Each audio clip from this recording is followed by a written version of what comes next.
What's this? Where's my skip the dishes? I can't believe they sent it to the wrong address again. Oh no, now I think I'm having a heart attack. I'm gonna need an ambulance. I hope they can find my address. Have you ever had anything like that happen to you? Well, let us offer you an opportunity to change that. I will show you some great money-saving tips in this video, starting with this. When you're getting individual numbers for your address, they can be very expensive. They can run $10 or more just for each one. And this one has light. It comes in cool or warm light. With this, all of your food delivery and emergency services will find you day or night. And it's a budget-friendly project. I was going to use pallets for this, but I found this old shelf on the side of the highway. Figured one man's loss is my gain. Using recycled wood will save you a lot of money. Each board on this shelf is 35 inches long by 3.5 inches wide. I will be using this shelf as is.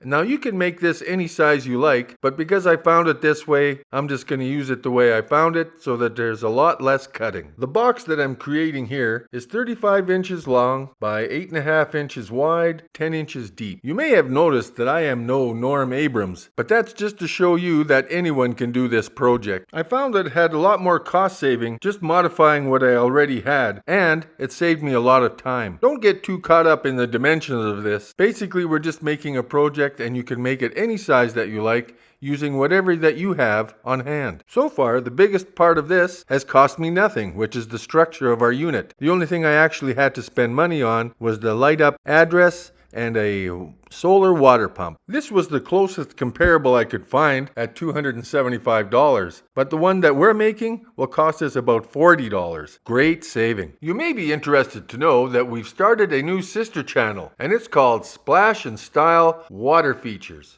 a channel dedicated to making beautiful and budget-friendly water features. And if you're enjoying what you're seeing here, hit that subscribe and like button and share with your friends. So I'm just building this box at the bottom to hold our water trough. And now I'm going to be adding 2 boards to the back so that I can hold up another section of the shelf for the top. And these 2 back boards are 26 inches tall. So now I've attached my shelf to the 2 back boards, and we'll just lay it on its backside here so that we can do a layout of what we want to happen. I had some scrap 3/4 inch copper pipe, and I cut 3 pieces of that at 4 1/4 each. I'm just doing some rough measurements here to get my layout.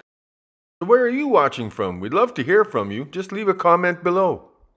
I really wanted my pipes level and centered, so I used a ruler. Now that I've got all my measurements, I'm just going to put the pipes on here for another rough visual estimate of what we're looking at. I seem to have lost my footage of me drilling the holes for my pipes, but what you could do is take a scrap piece of wood, drill a hole that's approximately the right size, and test it with your pipe to make sure that it fits snug.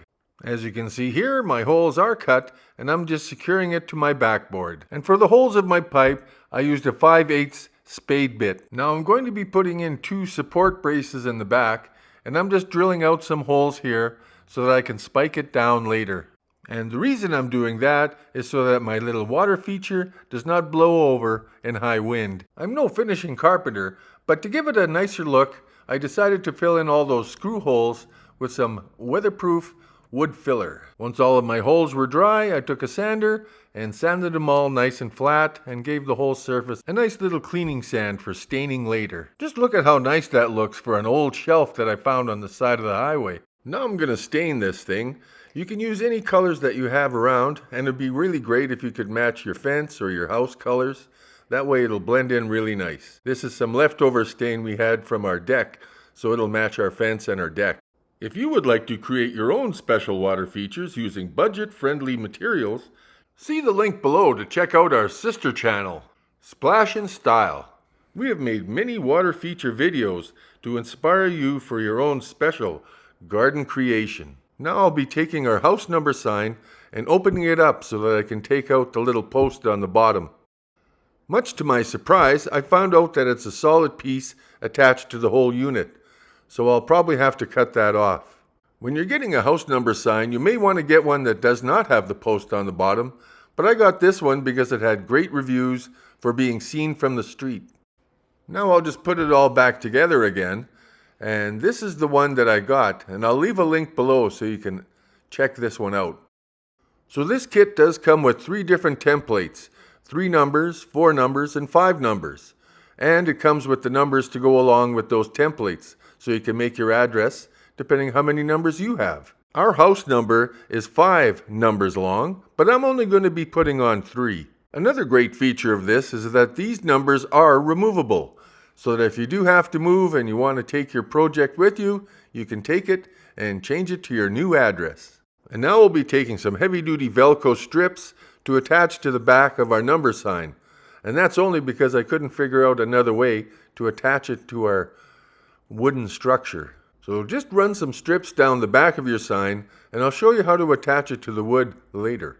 When it was all put together, our project, the measurements for the ending, were 28 inches high, 35 inches long, and 10 inches deep with our little box at the bottom.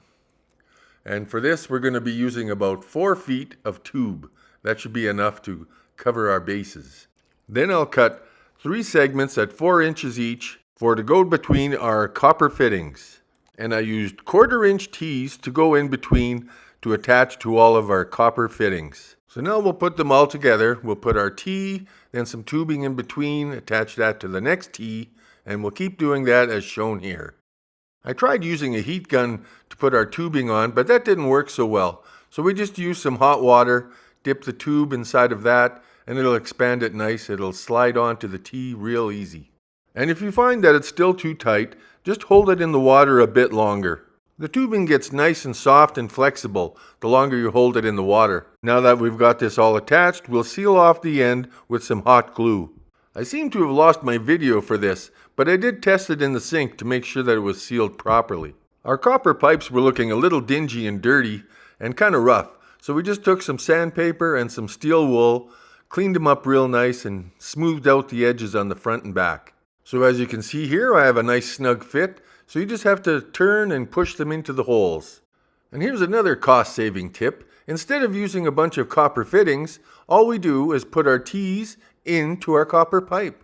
Talk about easy. No expensive fancy fittings here. So I'm using a little power bank here to power up our pump instead of the solar part.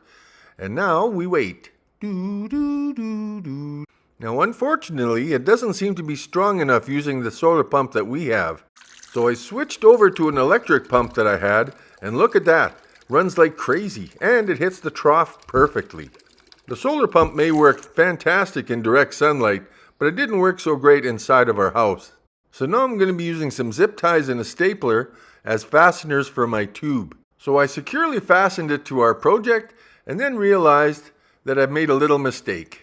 And the little mistake I made was running it up the wrong way. As you can see here, there's way too much tube that can be seen through the slats. But that was a quick and easy fix. All I did was flip it the other way, run the tubing down our support, and none of that shows through our slats. The zip ties will keep it secure and will not slip. And here you can see how I ran it behind our support and down into our trough. Then once I have that all in place, I decided to take some scrap wood and put that on the back so that we could hide the tubes and give it a nice finished look. Now I'm going to take the other part of our Velcro and put that on the front so that we can attach our sign. Now it does have a sticky bottom to it, a back, but I decided to staple it down just in case the stain didn't allow it to adhere properly. And that worked out just terrific. Now I decided to stain the top of our little back shelf here before I put on some other slats to cover this up, just to give it a nice clean look. I had run out of shelf scrap wood, so I decided to use some stake scraps that I had around and put those on the top to cover it up and finish it up nice. Now here's the solar pump that we ended up using, and it worked great. Down below there will be a link for you to get one of these on Amazon. So then I just hooked up my pump to my hose using the handy adapter that comes with the kit. Then stand out and be seen with these solar-powered water lights. And here I'm lining up each light with a water spout. And look at that. Skip the dishes won't miss me now. Lights up super beautifully. Look at that glow. Now I can be seen clearly both day and night.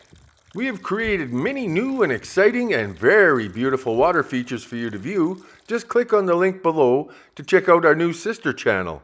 Let me know below in the comments what you think of this project. I really enjoyed making it, and I hope you enjoyed watching it. Thanks for watching, and I'll see you next time.